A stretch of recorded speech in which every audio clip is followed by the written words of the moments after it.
दोस्तों नमस्कार, स्वागत है आपका रियल स्टडी एजुकेशन प्लेटफॉर्म पर। आज फिर मैं हाजिर हूँ आपके सामने शिक्षा मनोविज्ञान की 19 नंबर टेस्ट सीरीज लेकर। और जो हमने टेस्ट सीरीज शुरू कर रखी है वो है टॉपिक वाइज। और जो टॉपिक चल रहा है हमारा अभिप्रेरणा, अभिप्रेरणा का दूसरा पार्ट है। अगर आपने अभिप्रेरणा का पहला पार्ट नहीं देखा है टेस्ट का और टेस्ट सोल्व नहीं किया है तो आप ऊपर आई बटन में जाकर वो टेस्ट सोल्व कर सकते हैं दोस्तों, ठीक है। और उससे पहले हमने जो अधिगम है उसकी टेस्ट सीरीज डाली है, उससे पहले अभिवृद्धि और विकास, उससे पहले बाल विकास, इन सभी की टेस्ट सीरीज डाल दी हैं। आज तक हैं वो 18 टेस्ट सीरीज हो चुकी है शिक्षा मनोविज्ञान की। ये जो शिक्षा मनोविज्ञान की टेस्ट सीरीज हैं वो आपके रीट के अलावा हैं सीटेट हैं, DSSB हैं, जो एचटेट है, यूपीटेट हैं, सुपरटेट हैं, जो भी टेट एग्ज़ाम हैं जिनमें शिक्षा मनोविज्ञान आती हैं उन सभी के लिए महत्वपूर्ण है दोस्तों, रामबाण सिद्ध होगी आपके लिए, ठीक है। जो अभिप्रेरणा टॉपिक है उसकी एक टेस्ट सीरीज़ हो चुकी है, दूसरी ये है। लगभग हमने 5 से टेस्ट सीरीज़ इसकी बनाई है। उसमें सारे के सारे जितने भी क्वेश्चन पीछे आए हुए हैं और जितने क्वेश्चन बन सकते हैं वो सारे के सारे इसमें शामिल किए गए दोस्तों। इनसे बाहर जाने का कोई भी चांस नहीं है दोस्तों, ठीक है। 99% इन्हीं के अंदर से आने हैं क्वेश्चन, ठीक है दोस्तों। चलो स्टार्ट करते हैं। पहला क्वेश्चन, प्रेरक शब्द हैं तो प्रेरक शब्द क्या है दोस्तों? व्यापक है या अतिव्यापक है या सूक्ष्म है या फिर कोई नहीं? तो कौन सा है दोस्तों प्रेरक? इसके अंदर बात करें हम प्रेरक शब्द की तो वो जो प्रेरक शब्द हैं वो क्या हैं? अतिव्यापक हैं दोस्तों, ठीक है। प्रेरक शब्द अतिव्यापक हैं, ठीक है। ये सीधा का सीधा पूछा गया है। नेक्स्ट, नकारात्मक प्रेरणा को क्या कहते हैं? नकारात्मक प्रेरणा को क्या कहते हैं दोस्तों? आंतरिक प्रेरणा, प्रभाव प्रेरणा या बाह्य प्रेरणा या फिर कोई नहीं? कौन सा ऑप्शन सही है इसके अंदर? तो इसके अंदर आपको पता होगा जो नकारात्मक अभिप्रेरणा होती है या प्रेरणा होती है वो बाह्य होती है दोस्तों, बाह्य प्रेरणा होती है। जो आंतरिक प्रेरणा होती है वो उसी सकारात्मक अभिप्रेरणा कहते हैं, ठीक है दोस्तों। नेक्स्ट, क्रिया को प्रारंभ करने, जारी रखने और नियंत्रित रखने की प्रक्रिया है। यानी कोई भी क्रिया है उसको प्रारंभ करने, जारी रखने और नियंत्रित करने की प्रक्रिया क्या कहलाती है? ऑप्शन ए अधिगम, बी सर्जन, सी संतुलन, डी अभिप्रेरणा। तो कौन सा ऑप्शन सही है? इसके अंदर सही ऑप्शन की बात करें तो वो क्या होता है दोस्तों? वो होता है अभिप्रेरणा। किसी क्रिया को प्रारंभ करने, उसको जारी रखने और उसको नियंत्रित करने की प्रक्रिया है वो अभिप्रेरणा होती है दोस्तों, अभिप्रेरणा के द्वारा किया जाता है वो। नेक्स्ट, अभिप्रेरणा के संदर्भ में भूख है। ऑप्शन ए आवश्यकता, बी अंतर्नोद, सी प्रेरण, डी उद्देश्य। कौन सा ऑप्शन सही है इसके अंदर? तो इसके अंदर है वो अभिप्रेरणा के संदर्भ में भूख क्या है दोस्तों? भूख एक प्रकार का अंतर्नोद है दोस्तों, ठीक है। भूख है वो है अंतर्नोद, ठीक है। नेक्स्ट, जन्मजात प्रेरक नहीं है। यानी जो जन्मजात प्रेरक हैं वो कौन सा नहीं है दोस्तों? इसके अंदर जो 3-4 ऑप्शन है उनमें से 3 तो हैं जन्मजात प्रेरक दिए हुए हैं और एक चौथा है वो जन्मजात नहीं है। कौन सा है वो आपको बताना है। तो कौन सा है? भूख है या प्यास है या आदत है या नींद है? तो आपको पता चल रहा होगा सीधा का सीधा इसके अंदर जो आदत होती है वो जन्मजात नहीं होती है दोस्तों, आदत बाद में बनती है बालक की, ठीक है। भूख, प्यास और नींद है वो क्या होती है? बालक की जन्मजात होती है दोस्तों। नेक्स्ट, कौन सा अभिप्रेरणा का प्रभाव अधिगम को प्रभावी बनाता है? ऑप्शन ए अभिप्रेरक हमारे व्यवहार को निर्देशित करते हैं, बी अभिप्रेरणा विद्यार्थियों में सीखने में गुणात्मकता बढ़ाती है, सी अभिप्रेरणा द्वारा छात्रों के सीखने की गति शीघ्र होती है और डी है उपयुक्त सभी। कौन सा ऑप्शन सही है दोस्तों? अभिप्रेरणा का प्रभाव अधिगम को प्रभावी बनाता है। जो ये तीनों ही ऑप्शन दिए हुए हैं ये तीनों ही प्रभावी बनाते हैं दोस्तों, तो इसका ऑप्शन डी है वो सही होगा दोस्तों। नेक्स्ट, जिन बच्चों में उपलब्धि अभिप्रेरणा अधिक होती है उनके माता पिता प्राय ऑप्शन दिए हुए हैं 4 क्या होते हैं?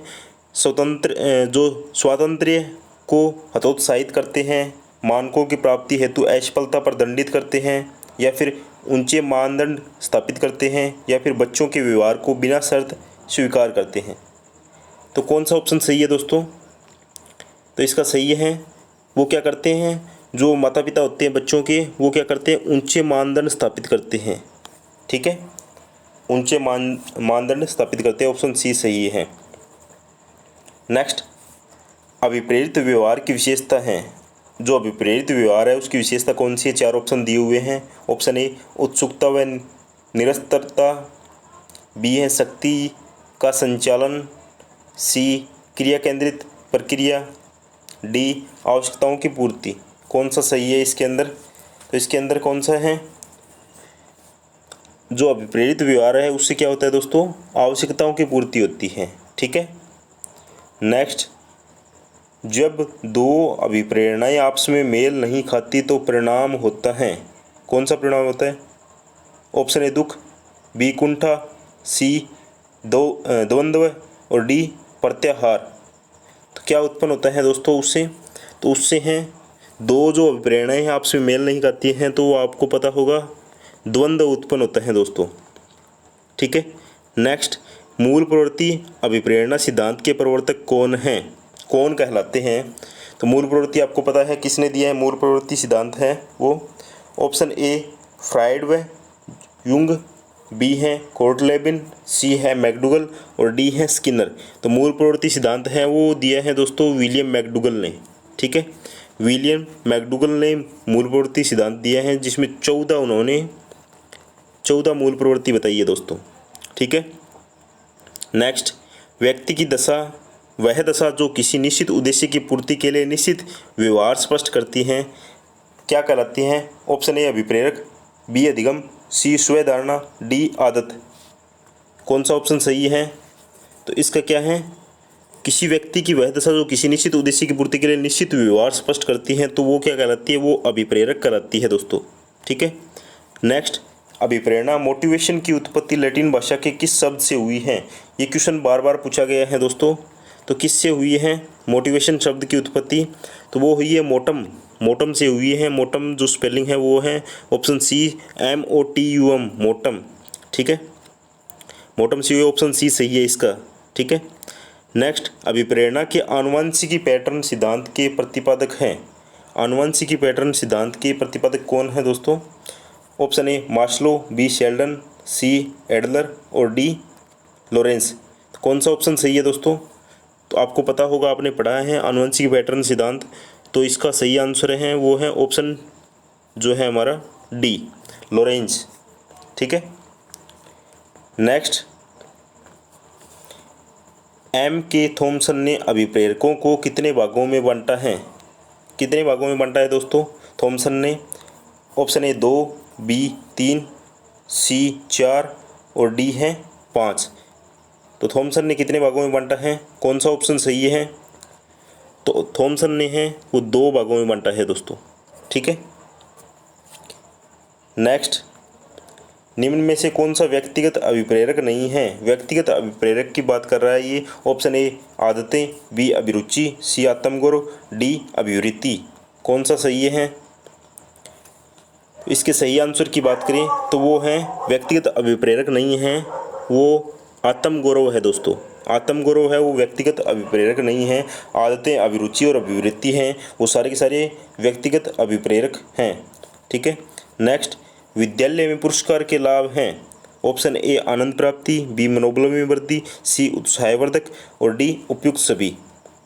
तो कौन सा ऑप्शन सही है इसके अंदर? तो आपको पता है जो हम पुरस्कार देते हैं बालकों को, बच्चों को, तो वो क्या करते हैं, उनको आनंद भी आता है, उसमें मनोबल भी उनका बढ़ता है और उत्साहवर्धक भी होते हैं, वो उस कार्य में रुचि लेते हैं दोस्तों। तो इसका सही आंसर है वो है उपयुक्त सभी, यानी सारे के सारे लाभ हैं उसके। नेक्स्ट, निम्न में से जो बालक के लिए प्रेरक नहीं है वह है ऑप्शन ए उच्च पद, बी समान, सी कुसंग, डी रुचि। कौन सा प्रेरक नहीं है दोस्तों? इसके प्रेरक की बात करें तो वो है ऑप्शन सी कुसंग, यानी जो कुसंगति है वो प्रेरक नहीं है दोस्तों।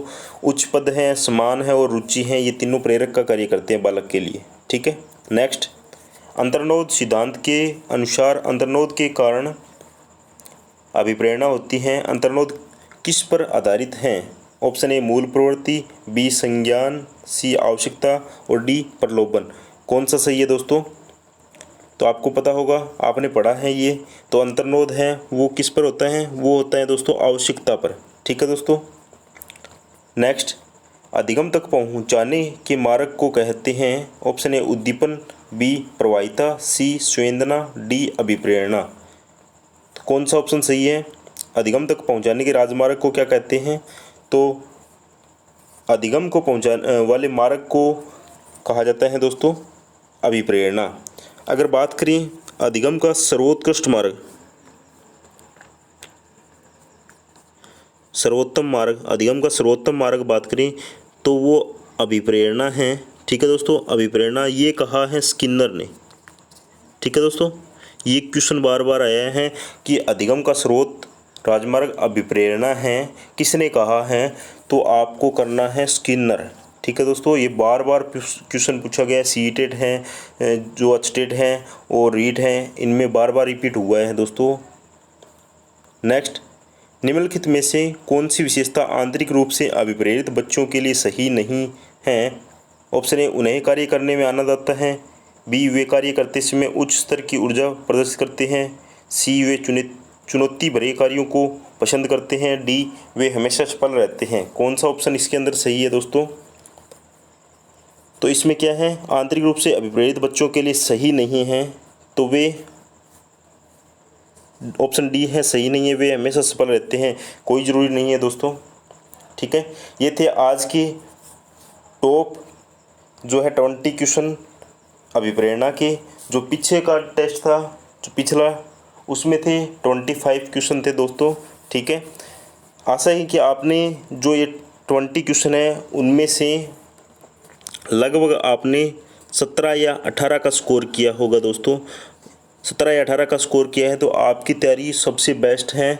और अगर 15 से आपने कम स्कोर किया है तो आपकी तैयारी कम है दोस्तों, आपको और तैयारी करने की ज़रूरत है। ठीक है दोस्तों, आप अपनी तैयारी को रेगुलर रखें और ज़्यादा से ज़्यादा टेस्ट सीरीज़ देते रहें। ठीक है दोस्तों, मिलते हैं नई टेस्ट सीरीज़ के साथ। जय हिंद, जय भारत।